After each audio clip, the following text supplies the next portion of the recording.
સમાચાર રાજકોટથી કે જ્યાં ઠંડીના ચમકારા વચ્ચે ગાઢ ધુમ્મસની ચાદર પથરાઈ ગઈ હોય તેવો નજારો જોવા મળી રહ્યો છે। જેતપુર પોરબંદર નેશનલ હાઈવે પર ગાઢ ધુમ્મસની ચાદર પથરાઈ ગઈ છે।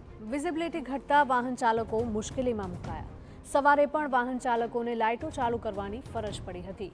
તો આ દ્રશ્યો કોઈ ઉત્તર ભારતના શહેરના નથી, પરંતુ આપણા સૌરાષ્ટ્રમાં આવેલા રાજકોટના છે। જી હા, રાજકોટમાં પણ કંઈક ઉત્તરના રાજ્યો જેવી જ પરિસ્થિતિ જોવા મળી રહી છે। અહીંયા ઠંડીનો ચમકારો વધ્યો છે, સાથે સાથે જ ગાઢ ધુમ્મસની ચાદર પણ જોવા મળી રહી છે। જેતપુર પોરબંદર નેશનલ હાઈવે પરના આ દ્રશ્યો છે કે જ્યાં ગાઢ ધુમ્મસ છવાઈ ગઈ છે, જેના કારણે થોડા અંતર બાદનું દ્રશ્ય જોવું પણ મુશ્કેલ બની જાય છે।